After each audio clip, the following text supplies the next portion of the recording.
जय श्री राम भारतवासियों। मैं दिवाकर सिंह वर्तमान भारत में आप सबों का स्वागत करता हूं। मित्रों, आज मेरी वार्ता का विषय है प्रतियोगिता परीक्षा में होने वाली अनियमितताएं और उसका उपचार। तो आज मैं इस विषय पर एक एक करके मैं वार्ता करने वाला हूं, क्योंकि अभी हाल ही में जुलाई अगस्त लगातार ये एसएससी को लेकर के छात्र और उन्हें पढ़ाने वाले कोचिंग इंस्टीट्यूट के टीचर्स प्रोटेस्ट कर रहे हैं, विरोध प्रदर्शन कर रहे हैं आयोग के विरुद्ध। कभी कभी उसमें राजनीति के भी अंश देखने को मिल रहे हैं, लेकिन मैं इस विषय पर एक बात करना चाहता हूं कि मैंने अनुभव किया है कि इस पूरे प्रोटेस्ट में कहीं भी नैतिकता की कोई जगह नहीं है। कोचिंग इंस्टीट्यूट के टीचर्स और कोचिंग इंस्टीट्यूट अपना क्रेडिट लेने के लिए आंदोलन कर रहे हैं कि मैंने आंदोलन किया, सरकार से गलतियां हुई, आयोग से गलती हुई। छात्र उनके बुलावे पे आ रहे हैं। यह स्वतः स्फूर्त आंदोलन नहीं है। लेकिन इस विषय पे मैं अपने विचार व्यक्त करूंगा, क्योंकि आप आंदोलन कर रहे हैं या नहीं कर रहे हैं, और जो छात्र आंदोलन कर रहे हैं या नहीं कर रहे हैं, वो अपनी मानसिकता पर थोड़ा सा चिंतन कर ले। कोई तो सच बोलो, कोई तो अपने ऊपर विचार करो कि क्या आप लोग आंदोलन करने के लिए उपयुक्त हैं? क्या आपसे गलती नहीं हुई है? आयोग ने प्रश्न किए, आयोग जो प्रश्न कर रहा है, प्रश्न में गलतियां हैं। आयोग को बार बार अपना निर्णय बदलना पड़ रहा है। कभी परीक्षा स्थगित कर देता है, कभी पेपर लीक की समस्या आ रही है, चाहे वो केंद्र सरकार की यानी संघ सरकार द्वारा आयोजित परीक्षाएं हैं या राज्य सरकारों द्वारा आयोजित परीक्षाएं हैं। नौकरी के अवसर घटते जा रहे हैं। इस विषय पर मैंने काफी वार्ता की है कि आप लोग भी कारकुन क्लर्क बनने के लिए इतना परेशान क्यों हैं? तो पहले से कल्पना कर रहे हैं कि आप भ्रष्टाचार करना चाहते हैं, अन्यथा नौकरी के यही तो अवसर नहीं है, बहुत सारे अवसर हैं। लेकिन आप लोग प्रोटेस्ट क्यों कर रहे हैं? गलती हो गई तो हो गई। अब आलोचना आप लोगों की थोड़ी सी होगी कि आप लोगों को आंदोलन करने आता नहीं है, और ना आपके शिक्षक आंदोलन करके आपके हित में कोई निर्णय लेना चाहते हैं। उन्हें तो इस बात की चिंता है कि मैंने पढ़ाया, उसमें से एक भी प्रश्न आया नहीं। आप लोगों ने जिस पैटर्न को रट्टा मार लिया है, उस पैटर्न को तो आयोग के लोग भी जान रहे हैं ना कि ये पिछला पैटर्न सब रटाते हैं, हम नया प्रश्न डाल देते हैं। इस चक्कर में कुछ प्रश्न गलत आ गए, आपने दबाव डाला तो आयोग ने परीक्षा स्थगित कर दी एसएससी सीजीएल के। आगे ऐसे ही होगा भी। और समस्या तो मैंने पीछे बता दी कि सरकार को अधिकतर योग्य लोगों को छांटना है, योग्य लोगों को छांटना है। अयोग्य लोगों को छांटने की जरूरत क्या है? अयोग्य लोग जो हैं, जो परीक्षा में भीड़ बन के जाते हैं, केवल भीड़ बनाने, उन लोगों को छांटने के लिए आयोग को क्या, किसी को सोचने की जरूरत नहीं है। वो तो पहले से अयोग्य हैं। योग्य लोगों को छांटने के लिए सरकार को और आयोग को मेहनत करना पड़ रहा है। अब रही बात आपके प्रोटेस्ट की कमियां, ये एक बिंदुवार सूची अगर बनाई जाए तो सबसे पहला है कि प्रोटेस्ट स्वतः स्फूर्त है ही नहीं। प्रोटेस्ट कोचिंग इंस्टीट्यूट के टीचर्स और ऑर्गेनाइजर के द्वारा प्रायोजित है। दूसरा है, इसमें शिक्षकों ने छात्रों को बुलाया है, और वो केवल और केवल सरकार पे दबाव डालना चाह रहे हैं, न कि आयोग के उपचार की बात कर रहे हैं। जैसा मैंने देखा और अनुभव किया, टीचर्स के बीच भी क्रेडिट को लेकर के, टीचर्स के बीच क्रेडिट को लेकर के कि हमें ज्यादा मीडिया फुटेज मिले, इसके लिए संघर्ष हुआ। ये सब अब बातें हो चुकी हैं।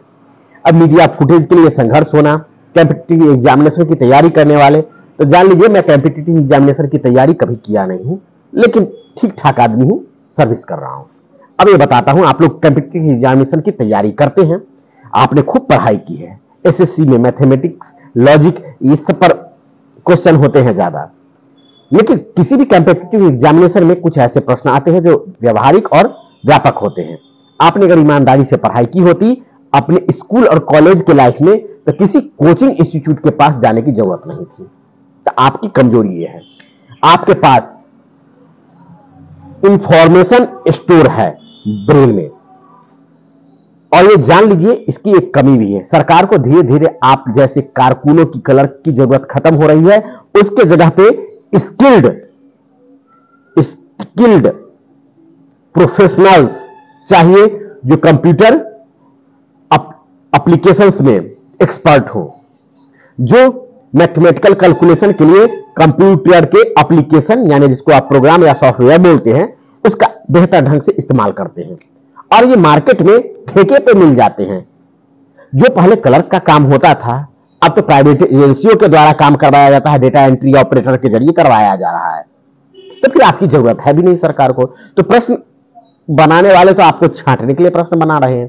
प्रोटेस्ट इस बात का नहीं होना चाहिए कि परीक्षा क्यों रद्द हुई, परीक्षा में प्रश्न गलत आए। आप कोचिंग इंस्टीट्यूट वाले भी बहुत ज्यादा मेहनत कर रहे हैं, तो आप लोगों के लिए थोड़ा सा सलाह है, बच्चों को स्किल्ड बनाएं। अब स्किल्ड बनाएं, अब मैं सरकार के फेवर की बात कर रहा हूं। जी हां, आप जो पढ़ा रहे हैं बच्चों को वो ना पढ़ाएं, स्किल सिखाएं कंप्यूटर एप्लीकेशंस में। और ठेके पर तो सरकार दे रही है नौकरियां ना, प्राइवेट एजेंसियों के थ्रू, उससे रिश्वत दो। प्राइवेट एजेंसी रिश्वत पे बहाल कर रही है। बस आपको कंप्यूटर एप्लीकेशंस को यूज करने आना चाहिए, और practice makes a man perfect. तो प्रैक्टिस करके सारे के सारे जो ऑपरेटर्स हैं वो इतने स्किल्ड हैं कि वो आपका काम कर देते हैं। गलतियां उनसे होती हैं, लेकिन ठेके पे काम होता है। ठेके पे काम होता है। जब ठेके पे काम होता है तो ठेकेदार जाने की गलती हुआ या सही हुआ, सरकारी विभाग में जब भी काम ठेके पे हो रहे हैं उसमें इतनी ज्यादा त्रुटियां होती हैं कि उसके नीचे के जो कर्मचारी हैं, जो प्रबंधन नहीं देख रहे हैं बल्कि उस प्रबंधन के अनुसार कार्य करते हैं, उन्हें बड़ी परेशानियां भी हो रही हैं। ऐसे में आपके प्रोटेस्ट का कोई महत्व रह नहीं जाता है। अगर प्रोटेस्ट करना है तो अब सलाह, इतना बकवास करने के बाद अब सलाह देता हूं। सलाह यह है कि आपको प्रोटेस्ट करना है तो आपके क्षेत्र में कोई ना कोई एमपी तो है, मेंबर ऑफ पार्लियामेंट है। आपको मेंबर ऑफ पार्लियामेंट को लिखित विज्ञप्ति देनी चाहिए कि आप संसद में जाएं और आयोग पे कार्रवाई करवाने की मांग करें। यह सरल सा उपाय है। मैं किसी आंदोलन का पक्षधर हूं नहीं, क्योंकि मैं अच्छी तरह से जानता हूं कि आज के कालखंड में कोई गांधी जी तो है नहीं, किसी के अंदर आंदोलन करने का जिगरा तो है नहीं। सब झूठ है, सब झूठ के पीछे पड़े हुए हैं। अपना काम निकालना है, मीडिया फुटेज पाना है। जब इतना मीडिया अटेंशन पाने के लिए आप मेहनत कर रहे हैं तो रिजल्ट कभी नहीं आएगा। इसलिए प्यारे अभ्यर्थियों, जो परीक्षा की तैयारी करते हैं, जो परीक्षा देना चाहते हैं और नौकरी पाना चाहते हैं, आप तो कम से कम प्रोटेस्ट में ना जाएं। आराम से तैयारी करें, और तैयारी करें थोड़ा ईमानदारी से पढ़ लें। क्योंकि मैंने अनुभव किया है कि बच्चे अपने स्कूल लाइफ में कोई पढ़ाई करते नहीं। कॉलेज के लाइफ की बात की जाए तो ज्यादातर जगहों पे अब कॉलेज में पढ़ाई नहीं हो रही है, और अगर कॉलेज में कहीं पढ़ाई हो रही है तो वो एसएससी की तैयारी करने वाले विद्यार्थी उस कॉलेज में नहीं जा पाते। एसएससी की तैयारी वो करते हैं जो सेल्फ स्टडी करते हैं, कॉरेस्पॉन्डेंस से पढ़ते हैं, या कॉलेज में नाम भी है तो कॉरेस्पॉन्डेंस से ही पढ़ते हैं, सेल्फ स्टडी करते हैं, या फिर किसी कोचिंग इंस्टीट्यूट की सहायता से पढ़ाई करते हैं। आप सिलेबस, जो कोर्स है, जो एजुकेशन का रियल ग्रेजुएशन का सिलेबस होता है, उसको तो आप नहीं पढ़ते।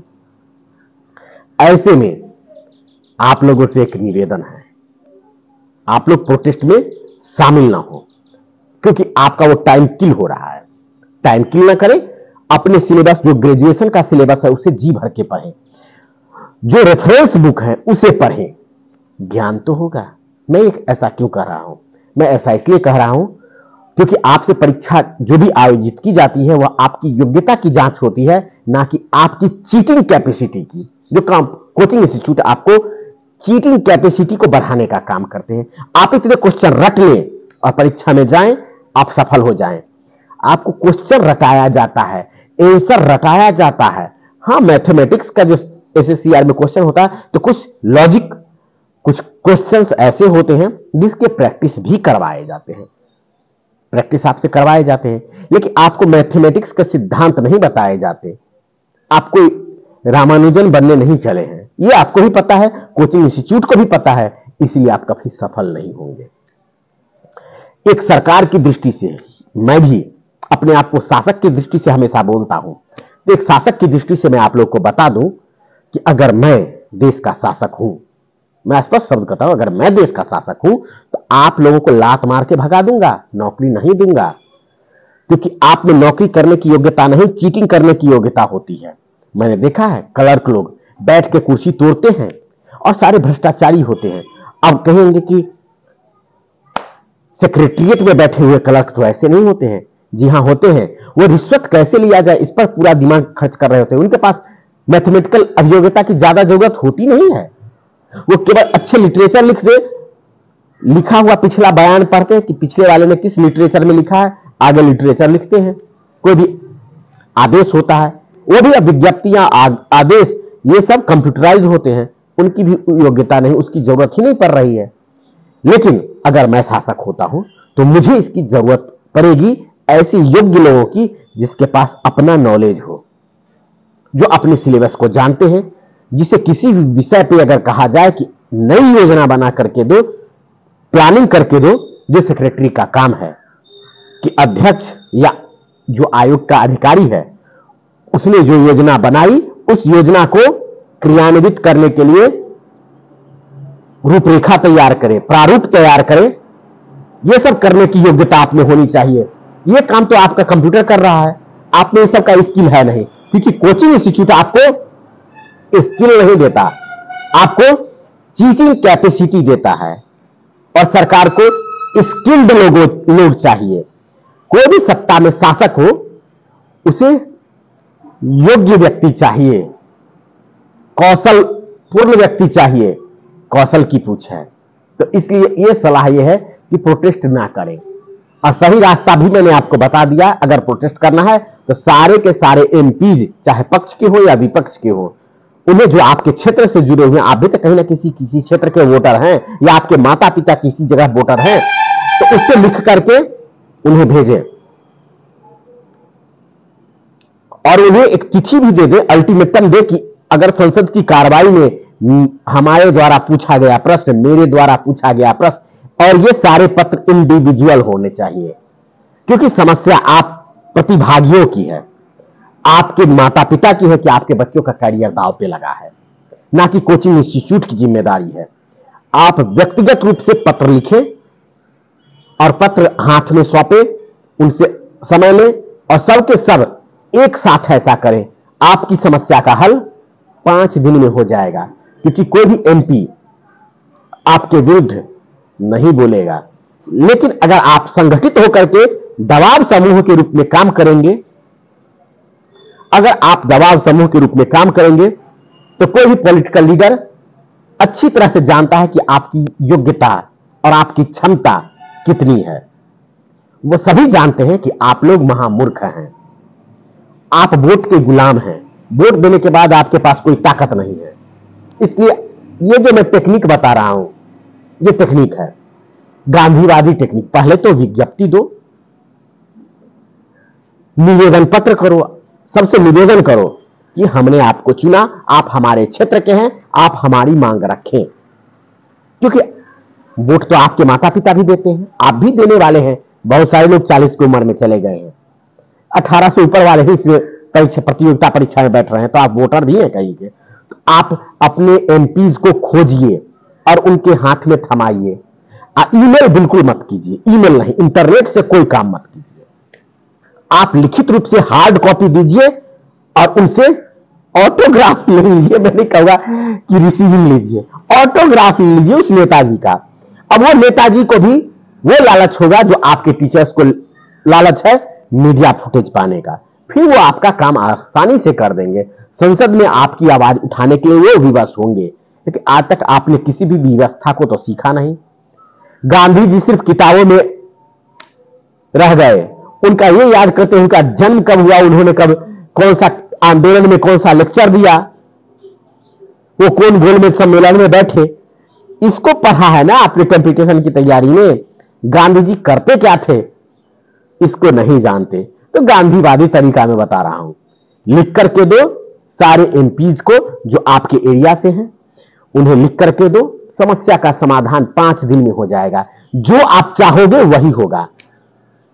परीक्षा में प्रश्न भी सही आएंगे, आपके लिए वैकेंसीज भी खूब आएंगी, क्योंकि पोस्ट तो हर विभाग में खाली है, खाली बहुत पोस्ट है और ज्यादा से ज्यादा लोगों को सरकार अवसर देगी। और जितने योग्य लोग हो, मैं ये भी बता देता हूं, अयोग्य लोग जो भीड़ बढ़ाने गए हैं वो लोग नहीं, लेकिन जिन्हें लगता है कि आप योग्य व्यक्ति हो, आप परीक्षा दे करके अब सरकारी नौकरी पाने योग्य हो, उनकी समस्या का समाधान हो जाएगा कि वैकेंसीज हर सेक्टर में आएंगी। रेलवे में वैकेंसी जा रही है, केवल आप सचिवालय में रिश्वत खाने के लिए सोचते हैं, सचिव बनेंगे रिश्वत खाएंगे, इसीलिए मेहनत कर रहे हैं। अगर इसलिए मेहनत कर रहे हैं तो फिर मेरी बातों का कोई महत्व नहीं।